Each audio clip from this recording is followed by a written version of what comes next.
Happening, everybody? Hope everybody's doing well. It's been a hot minute since I've done an episode. It's actually been, let me have a look at my little calendar over there, a month to the day since I did an episode. I have been extremely busy with Vancouver right now. That's probably why you haven't seen a Tuesday episode for a little while, but I am working very, very hard to make sure that we're doing the Friday episodes as often as possible. And this one is no exception. I have got Giacomo from Paradiso in Barcelona, which is, I was saying to the lovely lady who organized everything today that Giacomo was on my top 10 have to interview this year list. And I tried to get a hold of him through thing, but then his lovely PR lady came to me and hooked me up. And I'm like, I am blown away with the fact that I get an opportunity to sit down and have a chat with this gentleman. And we've got a whole bunch of really good guests coming up in the next couple of weeks as well that I'm going to try and have to squeeze in. As you can tell, I'm back in my office in Victoria. So doing the bounce between Vancouver, Victoria, as well as trying to juggle in the podcast every week has been a bit of a change. But without further ado, I'd like to introduce Giacomo. Thank you so much for your time, man. I really appreciate it. Hello. Thank you for nice words. Thank you so much. How are you? Very, very well, very well. Recovering after a 12-day stretch in Vancouver, so I'm not a young gentleman anymore. So doing 12 days straight has it definitely wears on me a little bit. But for everybody listening at home, can you give me a overview on how you got into the bar industry and your sort of elevator pitch on how you got where you are? Of course.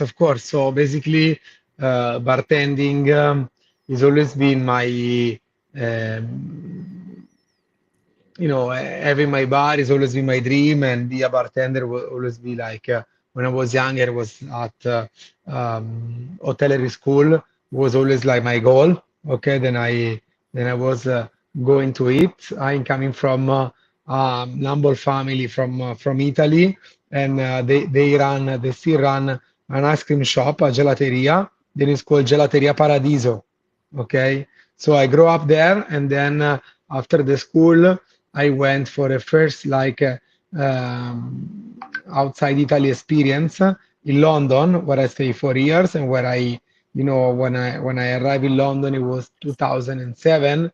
I realized I was in the cocktail capital, back in the time, and I was so amazed on this incredible bar with this professional equipment, and like step by step from bar back, glass collector, whatever. I start to be more professional, and I was always be very passionate about this job, always hungry to learn more, learn from my teammates and the older people. And then after be bar back, and I did all the steps, and I did two of my best experience in London. One was in Eclipse Bar, and the other one in BS1, where they formed me as a bartender. And then after 4 years in London, be Italian from Tuscany, I I wanted to still traveling, and I moved to Barcelona, where I found a more Mediterranean weather than London. And well, I found like an amazing city, and now it's from 2012 I'm here, so like 13 years I'm in Barcelona. Time fly. 10 years of Paradiso is amazing, and yes. Paradiso's built its reputation on being like the most creative and immersive cocktail bars in the world. What was your vision when you first started it, and how has it evolved over the last 10 years? Because obviously you've always got the market changes, you've got people changing, but what was your vision when it first started out? So when we open, we already have a style, let's say, okay, then involve, let's say, all the five senses. So from the aromas to the presentation techniques. But that, of course, I opened the bar. We were three, me, my wife, and a barback, helper. So now we are 52 people in the team. So by the years as well, with the help of the team, now we have a lab with people just focus on R&D. They just need to study and investigate on new techniques, new things. So the project is changed through the year, but the let's say the first line, okay, the first style, we from the beginning it was my style, what I learned through my career from previous experience. I wanted to have like a bar where the guests they can have an experience, but as well a nice a bar with a nice atmosphere, with a nice vibe, busy. Okay, and from there I built Paradiso. So in Paradiso, I think you have an incredible cocktail experience, but as well an incredible vibe, an incredible hospitality, and that's make the magic mix. Mm. So you're known for pushing the boundaries on your drinks, and as you were saying, like the vibe and everything. How do you balance out? Because obviously you said you've got grown a big team. So how do you stay involved in the whole process so it's still a Paradiso brand style experience when it comes to the flavors and stuff like that? How do you keep that sort of balance between, oh, it looks fantastic, to also like, oh my God, it tastes fantastic as well, while you're also traveling around the world? You've got the Paradiso Summit we're going to talk about. How do you keep that sort of finger on the pulse for yourself? Well, I'm always involved, Paradiso, even if I have other project, Paradiso is my baby. So I'm here during the day at the lab. I always chat, discuss with the guys of the lab.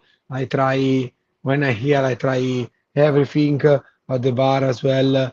After the lab, I go when I'm here always to the service to spend sometimes as well with the bar. I'm always into the drink preparation, taste. So the taste is the first things. If the cocktail it doesn't taste perfect, very good, is not can be in the menu. Okay, everything else is come after. Of course, to have to do a drink in Paradiso is not easy because you need to think on the recipe, on ingredients. We always search for something, let's say, unusual to surprise our guests, and as well we always introduce other elements that can make the experience of our guests more, let's say, incredible, because okay, we play with the liquid, but as well we play with texture. We want to add always texture to our drink.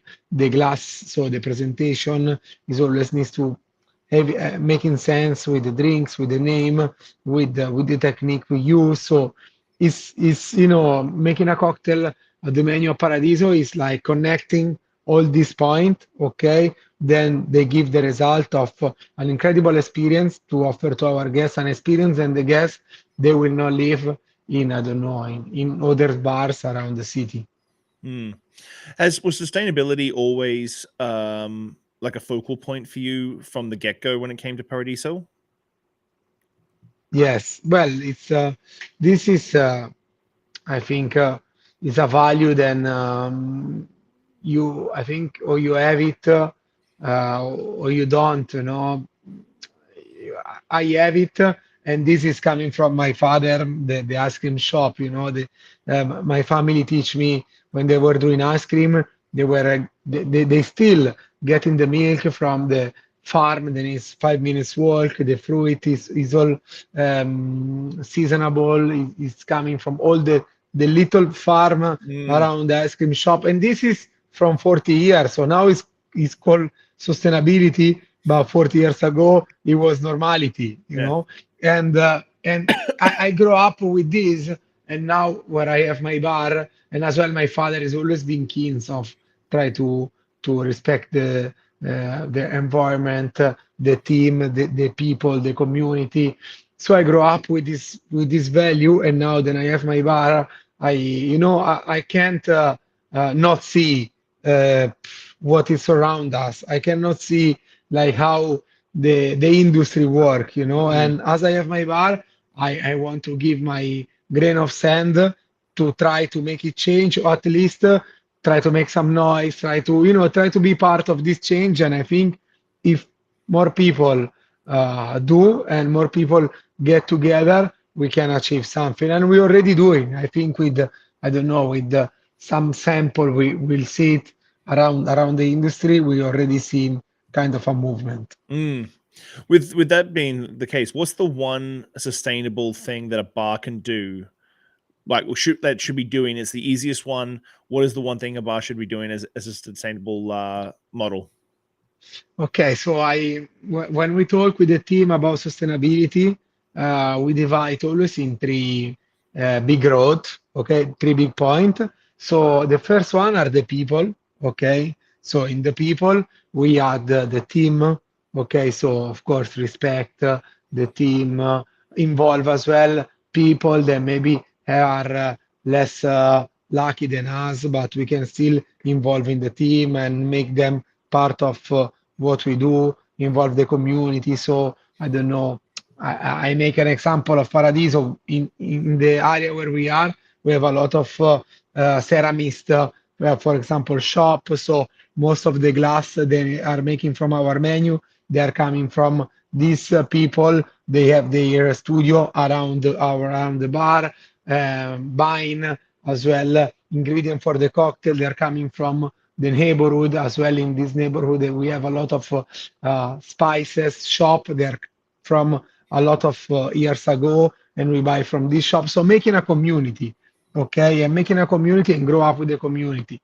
So one are the people, two are the ingredient, okay. So for example, what we do is that we make the recipe, okay, we make the recipe with some of the ingredients, and then while the season are changed, we try to change the fresh ingredient with the seasonal ingredient. For example, we have one of the most selling cocktail we make in the summer with uh, red fruit cordial, and it was with blackberries, blueberry, raspberry. We change in the winter with pomegranate. Okay, so we have another drink. Then we make it was a meal punch. We make with sweet potato, and then in the summer now we make it with peach. We made in late spring with apricot. So we always try to find solution to work with seasonal ingredient and as well with small farmers. We change sugar with local honey, and we use just local honey with for our cocktail. So try to improve like sustainable and as well local and seasonable ingredient, and as well where there is like waste, try to minimize waste, and where there is waste, try to uh, try to reuse, in drinks, for example, like we have different cider. We do a lot of fermentation, so we use for another drink a lot of apples, and from the apple we fermented with yeast, and then we add as well, and we make like strawberry, for example, cider. We make beetroot cider, all in base of apple because we have a lot of waste, and then we as well re-fermented with different ingredients. So Mm. um, so we have like the welcome drink. Then we do to every guest they enter Paradiso with the waste we have from the other drink. So easy skills. Then we can implement to don't throw away uh, the waste. And as well we do this with plastic, with the organic, we compost and we give back to the farmer. With glass, we cut it and we make the water glasses. But Paradiso is 10 years, is focused in the sustainability. So over 10 years, we develop as well a, a, a different contact of people that help us to make all of this. Do you think that sometimes that's the misconception when it comes to when we start, because sustainability has become a buzzword in the hospitality industry and in the restaurant and bar industry? Do you think that's sometimes the misconception, like you led into that when we're talking about sustainability, that about people first? And I'm a big person on like training your staff, keeping your staff for as long as possible, like nurturing your staff, where most hospitality places turn and burn their staff as much as like just over and over again. They're like, well, we can't get good stuff. I'm like, well, you don't really treat your staff very well. Do you think that's a big misconception? People just assume, oh, I'm sustainable because I reduce my waste and recycle a little bit. Do you think that's a big misconception when it comes to the broad scope of what you just mentioned in sustainability? Yes, the waste is the last part, because we should try to do waste, but of course it's very difficult. So if there is, let's try to to reuse. But as I said, the number one is the people, because in the end, we work in hospitality, we work with people. We without the team, we can open the bar. So without, if we have a problem, we need the help of the community, that is around us. So, Mhm. first are the people, then I think it's ingredient like booze or fresh ingredient or the general ingredient, and then is the way. So yes, we organize an event. This is the fourth edition. Then is the Sustainability Summit and Paradiso Cocktail Fest. Then is in the end of March, where we call different friends, big pioneers of the industry, but as well people from other sector to come to Barcelona to share the talks and to share the good value, the good manner, for a good approach on sustainability. And we have like this year six different masterclass and roundtable. Then they look sustainability in all different aspects, from Mhm. empowering people to representation of the world and its serve, and it's talk about inclusivity. Okay, we talk about from the farm to the bar. Then it's a trend. Then, as you said, it's been used for some bar, some leader very well, but as well for some other like a greenwash, and we want to share, the good value of doing this. We have a masterclass on glass and ice as well. Then is another element. Then is look like easy, in a cocktail bar, but we don't look at the impact then we generate with ice and glass. And as well, we do a masterclass on how we can implement like a circularity in the bar program. So we touch the way. So, as you said, well, we sustainability is not just recycling, but it's like 360 degrees. Yeah, so with the Paradiso Summit, it's your fourth year this year? Fourth year? Yes, yes, Yeah. for When sure. what was the obviously you want to sort of keep expanding on what you nurture within Paradiso. What was the sort of driver that got you started on doing that the festival or the summit? So the first year, actually, I wanted to make an event with people that I really admire, and it was uh, like a big event for be in a bar, but it's basically they were like three an events with three guest bartending, where there were people they were doing masterclass in Paradiso, and they were actually doing like a guest during the night. So a kind of mm, as I say, like small events, let's say, big for be, I guess, bartending, but it's not the dimension that we have it right now. The second year, it was really well. And the second year, we call five bar as well, bar that I admire. And I remember then in the masterclass, and we did during the day, there were people that were outside the door of the bar. And Paradiso is like almost 200 square meters, so it's not small, it's not big, but it's not Mhm. small. And they were the people that were out of the bar for listening the masterclass. And I say, oh my God, I didn't expect that so many people. As and I want to keep doing. I see people that they want to learn. We need to do in a bigger space. And last year we be a bit crazy because we take a huge space, beautiful garden, very close to where we are at 10 minutes. Beautiful space and represent Barcelona as like a green Mediterranean city. And yes, and this year we come in even stronger with more bar, with more guests.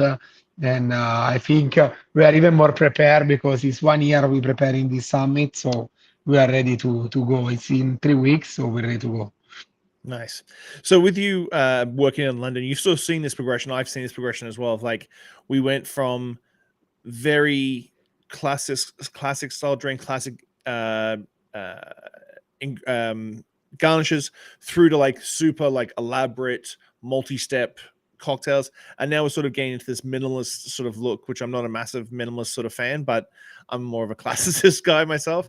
Where do you see the industry heading next when it comes to like the elaborateness of garnishes? Are we gonna have a spring back from the minimalist movement?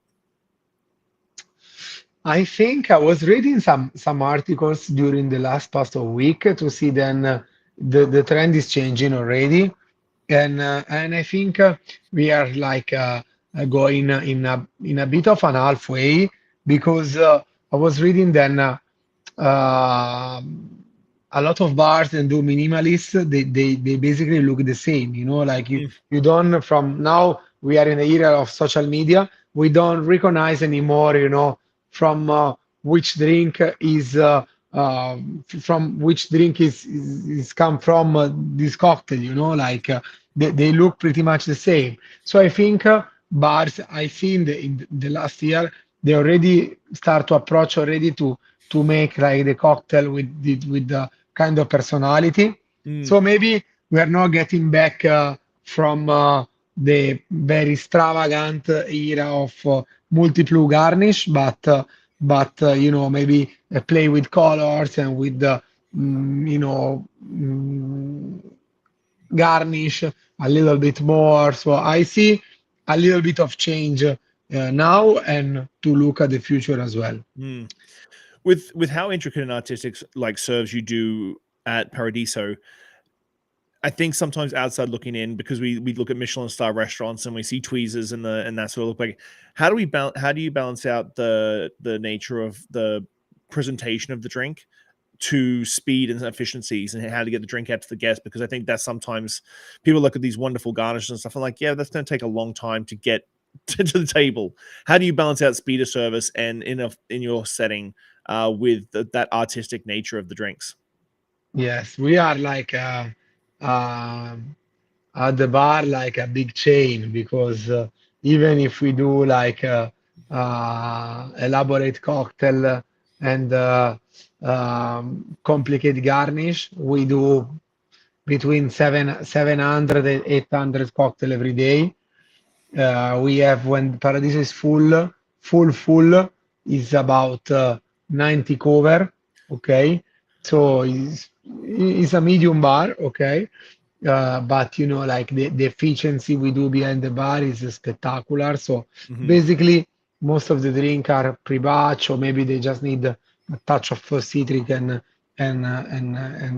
honey in this case, or the cordial. But from when the ticket is coming, we have the standard of 5 minutes from when the order is taken to deliver it, and we work like three behind the bar plus the person in the pass, and it's basically like the people on the station they prepare the cocktail, the guys at the pass, they finish with the garnish, and we send it over to the table. So it's great, but it's something that we be like perform like better and better and better every year. Now after 10 years, it's like a perfect machine, Mm, So it's yes, but it's very important, and the guests they don't wait more than 5, 7 minutes for their drink. hmm. Yeah, I think that sometimes I remember very a long time ago when cocktails started becoming popular again, seeing on menus like, please be patient. It could be 12 to 15 minutes for your drink to hit the table because we're being artistic and creating an experience for you. I'm like, yep, it's not really business minded, savvy version of doing that. Um, but you've got to like the story of how you go into hospitality is one of those sort of super romantic, multi generational stories you always hear about people in the industry. With you have worked in so many different countries now in so many different cultures. How has that shaped your approach to hospitality at Paradiso? And do you keep when you travel? Do you find new things that inspire you to give better hospitality, or whether it be a new drink style or a method that you were like, oh, that's interesting, I'm going to bring that back with you? Do you still get excited and surprised when you travel? Yes, yes, yes. I challenge myself to every moment I travel or I experience a new bar, a new restaurant. I always like repeat to myself like, what can I learn? Like I think we can learn uh, always in every bar.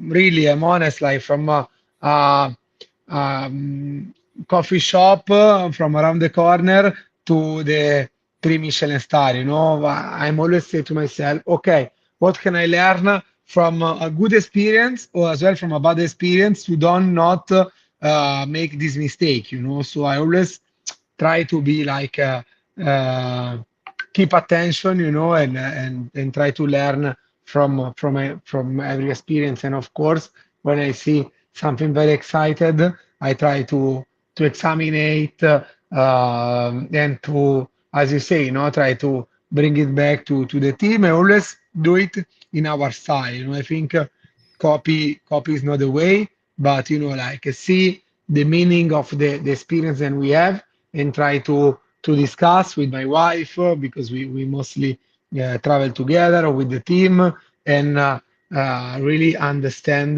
the key of that experience. And we do this this job for passion, okay? Because I mean, I'm always if I'm not in Paradiso, I'm here at the lab. If I'm here at the lab, I'm traveling, visiting farm, visiting laboratory, or traveling for work, or traveling to I don't know to eat in a place that inspire me. Some I always surrounding, for or maybe visiting like art gallery because I want to get some inspiration. So it's always related to what we do because we do with passion and so we are always there with your mind, so every experience is happened to me or to my team. We always try to discuss and to bring it back to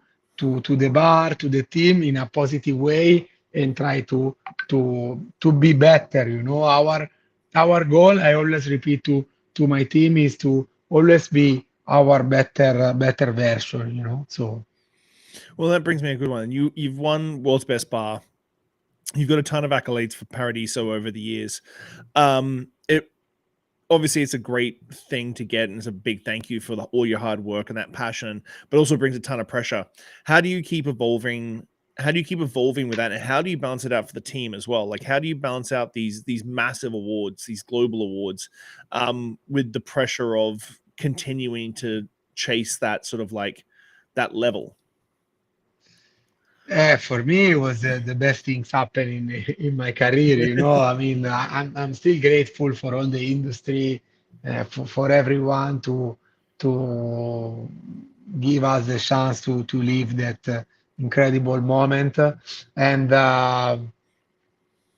and yes, as you say, at the beginning, the pressure was was high because especially in the first, I don't know, few months after, where you were going, I don't know, in a bar show where the customers were coming to the bar and they were telling you, oh, we are coming in the best bar in the world. You say, wow, there are so many bars in the world, and we are the best. So it's like a big responsibility what they were giving us, But behind that, behind the after, let's say, the pressure, we get down, we get back to the heart. We always, want to stay humble with the feet in the floor and always repeat to the team like then we need to the key is what is the everyday motivation and I think is like a competition with ourselves to be like our best expression for our team and for our guests and our our let's say style, our goal is always to innovate, to push the boundary. So we always want to go there. We want to study more the ingredient, the technique, to offer to our guests the best of possible, to share it with the industry because everything we innovate, we want to share it with all the industry to as well make I don't know, everyone from social media, from the masterclass that we do all around the world to as well to share it, and to share the knowledge and to make our industry, I don't know, better or at least with more knowledge. With you being a businessman, you've got like multiple places. You've got the summit now. How do you balance out that business mindset? Because we've talked about passion, and you obviously you're a very passionate gentleman. But like, how do you balance out the business side of your brain when it comes to like the lab and that sort of thing? How do you balance that out as an entrepreneur? So it's very good question because sometimes we forgot about this, especially if there is something that you really like it, and sometimes you put more budget in innovation and R&D and tools than you uh, should, So in the end, through the years, I learn because luckily Paradiso has been always like a busy bar, but very busy, and every year we always increase on the revenue, but of course, not every year we get the best out of it, So we through the years we learn to put like budget on R&D, a budget on the menu, and plan the year, say okay, this after 10 year we know what's the goal, the objective, and if we go with the objective, we need to be over this budget of the team, this budget of the raw material, this budget of R&D, and luckily I have people around me, a great team, then as well call my attention if we got closer to. So I think it's like a good planning, know your business and do what is in your possibility, because sometimes we want all and now, but sometimes as well is a matter of time, and the things you can achieve by the time. So I think a good advice I can give to the people that hearing us is planning planning ahead. We do year planning, and as well every year we try to get better, and as well try to respect the budget. If this year we can, well, doesn't matter. We postpone to the next year, and we go for the goal of the business. Then is what it is, In the end of the day, it's a business, and we need to we need to do for what it is, So. Do you think that's the one big piece of advice that you would give to someone who wants to open their own bar, is that if you don't feel like you're the strongest person when it comes to the financial side of stuff, is surround yourself with someone or some people that are, so that you can continue, like as you said, it's a business, you can continue your passion project while still making money, because you guys still make money to do it. Is that would that be a big piece of advice for someone who's opening up a bar? Yes, the for sure, the good advice is a bar is not can be open, if you don't make uh, money and profit, So if you don't make enough to pay your uh, um, providers or Hmm. staff, so you need to be to give the priority, okay? And then, of course, it's a business, so you want to, if you put all your life, like in my case, as well, in the end of the year, you want to see the result because it's correct. You work so much, you work so much harder, then you want to see the result. So, of course, the financial part uh, is I think is it have at the same importance as uh, let's say the illusion of the project. Okay, Hmm. because I'm a dreamer, so I don't believe on Excel or number. I believe in making the project with your heart, with your idea, with your brain, because you believe in something. So, but this idea, they need to be support Hmm. of the number. Okay, so these two pillars, they need to be very solid. And then when you have these two pillars very solid, all the rest, all the fun part, you can add on top. But first, first things are the most important. So the project, your heart, your passion, your illusion, your idea, with the number then have to support it. Nice. What are you most excited for 2025? We're in just finishing up our first quarter. You've obviously got the Paradiso Summit coming up in 3 weeks. What else are you excited for this year?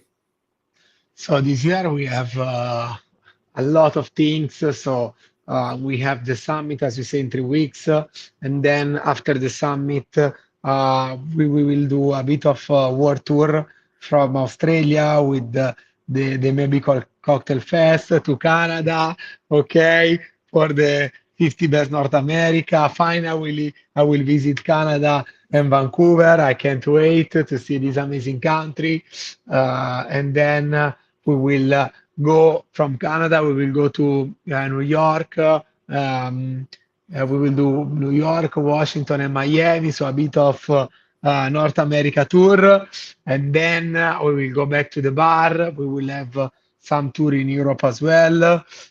We will do as well another big events with my wife on front. There is Woman in Hospitality, where my wife Margarita, then she's a Paradiso founder as well.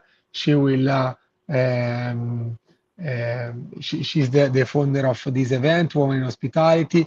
As the summit is an event, then want to inspire all the women in the hospitality. And then we have the opening of Paradiso Ibiza at the end of May as well. So we already opened last year, and this year we will repeat in Ibiza. We're very happy as well. In April we do 1 year of Paradiso Dubai. So in December we do 10 years. So a lot of things going on. That's amazing. Do you just do Ibiza seasonally? Yes, Ibiza, May to October, yes. It's a permanent bar, but as we are doing this collaboration with Pasha Hotel and Pasha Club, so we do when they open as well, so from May to October. So I'm just curious now, because I was just about to wrap it up, but I'm just curious now, like with you having one in Barcelona, Ibiza, and then Dubai, do you run the same menus, or do you slightly tweak the menus based around the cultural shifts that are in those different regions? Yes, exactly. No, we do differently. We have 6 signature that you can find in Barcelona, you can find in Dubai, you can find in Ibiza, and then in Ibiza there will be more refreshing drinks, for example, more easygoing, because it's a terrace bar. In Dubai, there will be more. We learn, we learn with this year. There will be more at the moment, more like fruity and let's say more easy to drink cocktail. Okay, so yes, we go along with the place, and then we are as in the end we make cocktail for not for bartender but for the people. Then they're going to the bar, so we need to be aligned with the guest. It's wonderful. So we've come to the part of the podcast where I ask 5 deep questions that every guest that's on the podcast gets. So what is the one lesson or experience that has shaped your perspective the most, and how do you carry that forward in your life? Sorry, what's the most experience? What is one lesson or experience that has shaped your perspective the most, and how do you carry that forward in your life?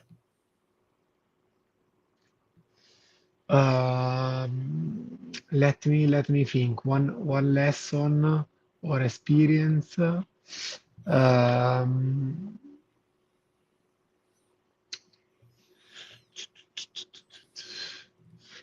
For example, it's a good example.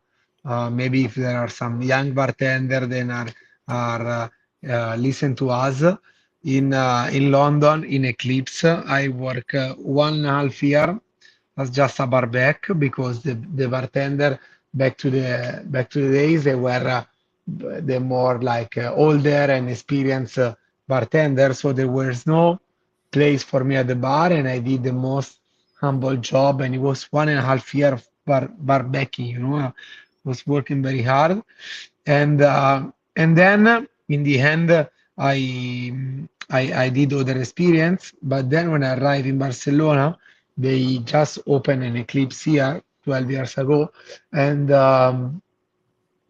I sent them my CV, and they get me straight away, and I was like the, let's say, the superstar, because I was worked in the original Eclipse, then it was in London, and from Barcelona, back the days, the people that were coming from London, they were the incredible bartender. So the lesson, it was okay. When I was 19 in London, I was, cleaning the stairs with a toothpick, and I was do almost humble job for 1.5 years. Sometimes I was crying, and I wanted to go back to my family in Italy, but I keep hard.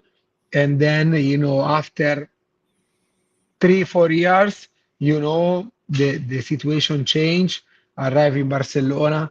My other friends, they were in Barcelona, they couldn't find a job, and I found a job in the best spot in the city, so, like the perseverance and the hard work, sometimes they don't pay straight away, but that's a lesson that is for sure is pay off. If you could leave one lasting message or piece of wisdom for the world, what would it be and why? Sorry. If you could leave one lasting message of or piece of wisdom for the world, what would it be and why? Um, uh, I think what I've learned in my career is then, as a bartender community, we must help each other, you know, in the city, in your country, or worldwide, because sometimes we see a lot of jealousy, or like these kind of things. But I've learned that in the end, who is good is good. It will coming out. But if we help each other, we will be stronger as a community, and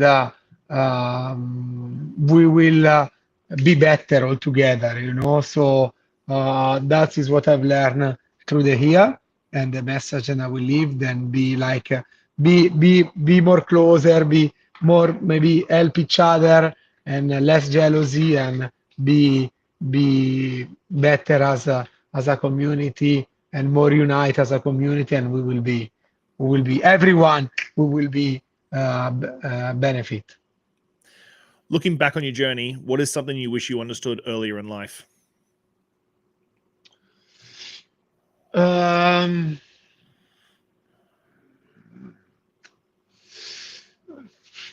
Looking back, maybe to be a little bit more calm, and um, let's say, try to sometimes breathe. Because now I think I achieve a good point of I don't know, maturation, or but back in the days when I opened the bar, in the first 4 or 5 years, I opened a bar with 25, 26, and with a lot of stress. But it's not an excuse. I could, with the team, with friends around. Sometimes I could see the situation with more calm, because sometimes the things can be done as well tomorrow. It's like, it doesn't have to be done right now, or as well, people then they think, say, with their mind, and it's fine. At least if there is the the power to want to make the good work, is good. But in the past year, especially from when I opened to 4 or 5 years, I wanted the things, and I wanted the things make good as I was doing, and no, this was possible. So, and I suffer. I suffer about this internally, and now I think I see sometimes I say, okay, maybe it's not as I wanted, but it's 8 out of 10, and it's still fine, So uh, take the life with more philosophy, with this pressure of everything for now and 10 out of 10, but it's okay, 8 out of 10 is fine as well. How do you define success, and has your definition of it changed over time? Success I define in the bar business, let's say with in a bar, I would say, uh, with the I don't know if the bar is busy with the with the numbers as well, I think it's something that you can see if your bar is busy, if your guests love what you make. It's every day you're busy, and in the end your bar is make profit. It means then you have success. It means then what you do is uh, is good. It's successful. People like it. So this I think is very straightforward. And in the R&D process, I think Ferradria he said a big difference between creativity and innovation. Creativity is you can invent something that is new, but let's say a example of a drink then can be the with the most spectacular technique, but you take half an hour to make. Mm. It's not a success, because if you may take uh, 30 minutes to make, even if it's the most spectacular things, it's not a successful thing. Instead, if you make a great thing, something new, and in the same time you make 5 minutes to make and you sell 100 per day, and you make as well money out of it, and as well maybe brand they can sponsor your technique, this is success, because this is innovation, because you innovate on Hmm. something and it makes success. So in the creativity we did many trials, and they were good, but they weren't be possible. And in success is when we have the innovation, no? So where is something new, something then apport something, then surprise our guests, then make us as a Paradiso be always pushing the boundaries, and as well then we can make 50, 60, 80 per day from to 5 minutes to make to deliver to our guests, and then can upsell always the experience of our guests. Nice. What do you hope what do you hope your legacy will be? Uh, what I can say, then I'm very proud, and through the trends, Paradiso always keep like the same style, and I know then a bartender of a guest, I see a picture of our drink in a newspaper or in a social media, you can say without knowing this is a drink from Paradiso, because of our style. And I'm very proud of it, because it took already 10 years, and I think as well to continue.